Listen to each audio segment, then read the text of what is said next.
guys, welcome to Arsenal Garage. Today it's me and Brayden. So working on it, he's the one behind the camera. And we're going to introduce a new project to you guys here in just a second here. It's the 92 Cummins. But real quick, before we get into that, we're going to talk about the channel a little bit. Haven't posted in a while. And we've been busy with life, new jobs, things like that. You know how it goes. So me and Brayden here, we're going to try to turn out some new videos. We've got some projects that we think are going to be pretty exciting. We've got the Cummins swap. We've got a $300 drift project that we're doing. We've got MR2s, doing a V6 swap in. We've got a T100. We've got a few other things that we want to try out. So if you're interested in any of those sort of things, you know, please subscribe and you can kind of check them out as we go. We'll see what happens. So we're going to start off and introduce the first project that we're going to be working on for right now. So this is my 1992 Ford F350, and the kicker is it has a 92 Dodge D350 12-valve Cummins, so 6BT as other people know it. It is a VE pump, not the common PE pump that most people want, but it is going to do just fine for all of our needs. So, quick overview with this is we have an HX35 turbo from a second-gen Dodge, I believe, with an S300 elbow to help direct the airflow into our Super Duty 7.3 all-aluminum intercooler. So, this is a factory intercooled engine, and I want to keep it that way, especially for work and towing, as that's more what it's going to be for. So the engine itself is mated to the stock Ford ZF5 transmission using an adapter plate. It's got a south bend clutch, and then that sends powers to the rear, to all the wheels. It is four-wheel drive, you know, Dana 60 front, all the goods. So the VE pump, we're doing a few other little things with it to make sure we get the power we want. Shooting for around 30 to 35 pounds of boost, so we don't want to go a whole lot more with the stock head bolts or anything like that. So we're going to be doing a fuel power pin, a governing spring. We've got a fuel heater delete stud because we're having some leaking issues with that, and you know, a few other NISC items that we're getting done. We're running the stock IDI radiator, excuse me, stock IDI radiator. Now, mechanical fan clearance is pretty tight. That's what a lot of people like to run. So I went ahead and we purchased some high flow quality electric fans, not cheapies off Amazon. These are from Summit. So we've got, for one, this is one of the fans. This is a Spal, if that's pronounced correctly, and I believe it was like around a 1700 CFM. So of course, no, it's not as high as the flow as a mechanical one, but there are plenty of people who have done this swap and run two electric fans without issues. So that is being mounted to our custom shroud, which we'll show right here.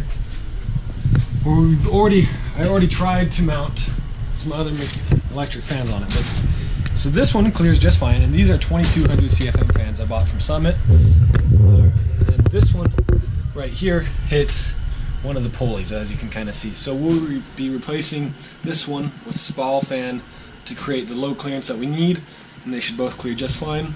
And I also have some radiator flaps that are rubber that will stay closed at low speeds to help draw through air, and at high speeds allow airflow through the radiator. So that should be more than enough, we're hoping, to keep this thing cool. So we're also going to talk about the interior. So we've started on that, haven't quite gotten as far on that, kind of took a break from that to try to get the mechanical side done. But we have Super Duty Lariat leather seats, front and back. I believe they're from the early 2000s. You'll have to excuse it as I have been working on a few things. Some light. So, well, these aren't too bad to mount. The rear seats, you drill new holes. You want to use big washers and bolts and everything, and they mount in real easy. The front, fairly similar. Driver's side, you just drill new holes. You make sure it's all where you want it to be.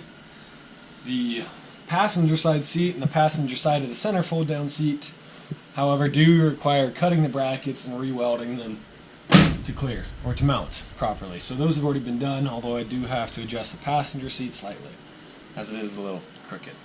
But that should be no big problem. The center seat is actually a custom sub enclosure. Well, it may look soft and padded. It's quite hard right underneath there. It's probably got about less than half an inch padding. It's just actually a sub box with I believe a 10-inch JBL subwoofer in it. Maybe changing that later down the road, but for now that's what it is. We've got we'll be running also a triple pillar or triple gauge pod, which is not on here right now. I don't know where I set that, but we're going to be running a glow shift digital boost gauge up to 60 psi using electronic sensor, and then we've also got our let's see, these were ISS Pro temp. We've got a water temp gauge, and we also have a pyrometer gauge which is sitting in there. So that way we're going to make sure we can watch all of our temps and everything is good to go. We want to be at safe. Planning for some higher power figures. Nothing crazy. I'd like to shoot around for 700 foot-pounds of torque, maybe eventually 300 horsepower, but just enough where this thing will tow comfortably and I'm not going to be worried about anything. So just trying to create a reliable rig, basically. One other thing on the driveline is I've already had the driveline remade. They were all brand new, so I had to screw the transmission and T-case back about 2.5 inches. So the drivelines were rebuilt, cut, shortened, with all new U-joints and bearings and everything like that, so those are all good to go. And the long-term plans for this truck, we've got a few other things. This is a deep jewel metallic paint job you can see under here. It's the factory color, which is a really pretty color. It's quite metallic. Let's see if we can get, I don't know if it'll show up in that, but that's a little better. Brayden's more prepared than I am. So it's a pretty color that unfortunately has been ruined by someone who, I don't know if it's bedliner or what, it's kind of junk now. So the truck will be going back to the deep jewel green. Haven't decided if I want to do a two-tone yet or not, but that's what we'll be doing with the truck. I've got to do some rust repair. Rear quarters are rusty. Someone bondoed the trim ring to the fender. So that's very nice work. Yeah, you see that? That's how you want your fenders to look right there. So I've got new patch panels that we're going to recess in and mount weld in place. That shouldn't be a big issue. Done that before. But other rust panels on other parts of cars. The front fenders may need to be replaced as well. They've got some rust on the lower edge, but it should be fixable too. So with body, we'll be doing that. And then we're going to be running these tires for now. So these are I believe a 315 75/16. These are Nitto's Trail Grapplers, brand new tires basically. They're basically a 35-inch tire, so they're kind of tall, which we also have wheels for in here. Some, I believe they're 16x10s, steel wheels, so we can cover those more later. They're kind of tucked in there with all the extra parts. We've got a lot of stuff in a tight space, so we kind of are making it do here, but we've got other goodies coming for it. We're deleting the lovely shower handles. Those are nice, right? So those are going. I've also got Duramax mirrors. I know those are somewhat an item not everybody is crazy about, but I personally quite enjoy them. So we're going to be using our OBS Solutions double mirror plates that I got. So these are a high quality plate that basically get welded into the corner where the wing window is. So demonstrate that real quick. It's going to end up sitting around there, a little bit more recessed of course once I cut out some of this trim, but it'll be sitting about that point. I've also ordered mirrors for it. They haven't showed up yet, but they're just going to be black. They're a newer style mirror, and they should look really nice, really clean, and they kind of fit that square look with it. But we've got other ideas with that, other plans, but that's just a bit for now. I'd like to do maybe an RSK, the reverse shackle kit, and do about 4 inches of a lift too. Nothing crazy, moderate and clean. And we're just going to be getting that done and show the progress as we go, hopefully. And we're going to be getting, this actually does run. Currently it's down right now because I was losing fuel prime. So we're going to be talking about some of those issues too and how we're going to resolve them and what we need to do. So this engine does run. It's been sitting for a little bit, and I had it running for a while, but the issue that we were having is it was losing fuel prime. So I'm new to diesels. This is my first diesel, so I'm not ever going to claim to be a professional diesel mechanic for all you YouTube certified mechanics, all right? But I was losing fuel prime, and for the diesels basically is you don't want to do that. That means that you're losing pressure to your injectors, to your pump, everything like that, and you're getting air in it. And with a gas engine, that's not such a big deal. It's all electric and it can be pumped out pretty easy. With diesels, it's harder to get the air pockets out and they don't like running. And from what I understand, these Cummins especially do not like air in the fuel system. So if I let it sit for more than a few days and I tried to start it, I'd have to re-bleed the fuel system in order to get it to crank up and to start. So we're going to be addressing some of those problems probably in the next video a little bit. But basically the areas where I was losing fuel prime, where it was dripping out, was I originally thought it was my fuel to water separator drain because it was dripping off the bottom of that. But after some more investigation, it was the fuel heater. So I have that sitting over here. Let me grab it. So the fuel heater sits right below the fuel filter, or right above it, excuse me. And you can see where the fuel filter is mounting, there's a gouge right there in the surface of it that it was seeping out of. So, plus the plug was already broken on it. Not a lot of people say you need them, so it's deleted. We don't need it. Along with the fuel stud, you just have to pull that out to remove it. It's very easy. We don't need it. So those are gone.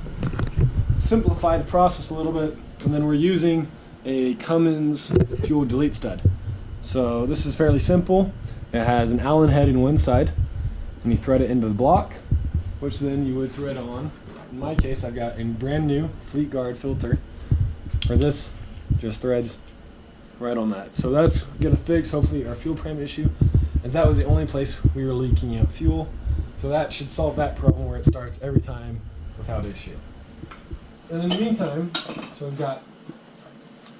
we have a new governing spring. So this is, I believe, a 3,500 RPM. So it is a little bit on the higher side, but I don't plan to keep it up there.